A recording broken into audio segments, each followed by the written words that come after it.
it is finished, that all that meant was that he died.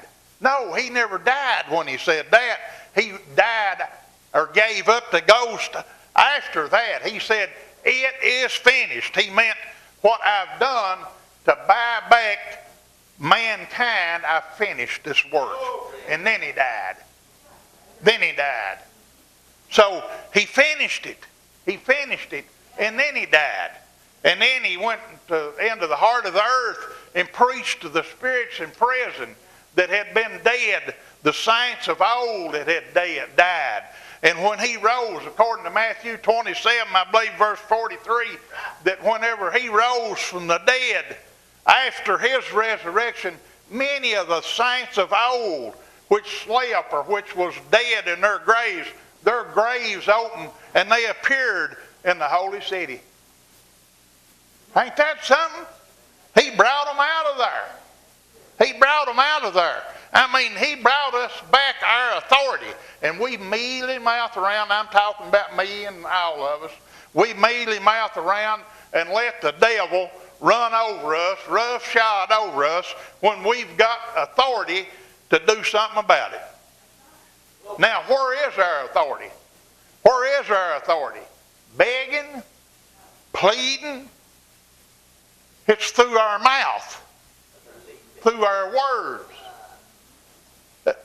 Where we want to start here in Ephesians, Paul said, be ye therefore followers of God as dear children. That's why I say it's important that we have somebody, or you know it yourself or can, but that word followers there means imitators or mimickers.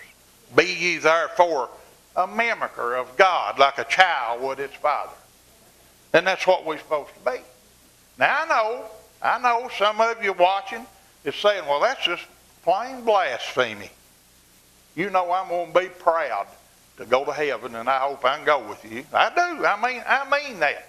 I'm proud to be able, and I'm happy, not proud, but I'm happy that I can know that my salvation through Jesus is sure, and that I can try my best to act as much like him as I can.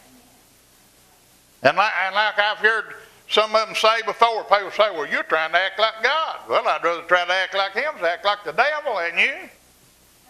Huh? But we need to be imitators of God. How did God create everything he created? Spoke it into existence. But he didn't speak us into existence. He molded us and made us and breathed into us the breath of life, and we become like him. That's right, another speaking spirit. More important than you think it is. More important than we think. Let's go to Proverbs chapter 4. Proverbs chapter 4. And I just want to read some things. Now, some of these scriptures here, it may be talking about our words, about making an agreement with somebody and striking a handshake or whatever. But most of it's not. It's just talking about how important that our words are that come out of our mouth. How important that they are. It's kind of odd, Kenneth, that when in Isaiah, when it's prophesied that it talked about Jesus, you know, it said over there, when it went over there, and it humbles me or whatever, and then it makes me happy and rejoice at the same time.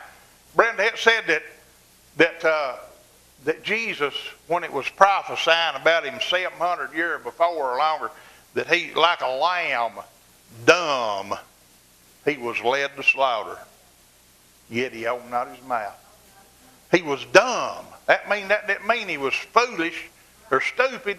It meant that he didn't speak. Because if he had, it would undone that salvation that he's given to us. Like a lamb, dumb, he was led to slaughter. He didn't open his mouth. He didn't say nothing to stop him. He could have called in 12 legions of angels, but he didn't. He could have opened his mouth and stopped it. He said that I've received this commandment of my Father. Everything he done and said was what he heard or seen his father do, but he heard his father tell him that if you don't want to do this, son, you don't have to. Because he said, I've received this commandment of my father, that this is my life. And I can lay it down, and I can also raise it up again. But no man can take it from me. No man can take it from me. And he did lay it down for us because he wanted to. Nobody killed him. Nobody. Because he could have stopped it. But whenever it come to that point that he done all that he needed to do, he said, it is finished. And then he gave up the ghost and died. Gosh, we've got something, ain't we? We've got something, earthen vessels. We've got something, we've got something great, more than I understand or more than any of us understands. But Proverbs chapter 4 and verse 20, the Bible says, my son, attend unto my words, incline thy ear unto my sayings. Let them what? Them words, not depart from thine eyes. Keep them in the midst of thy heart.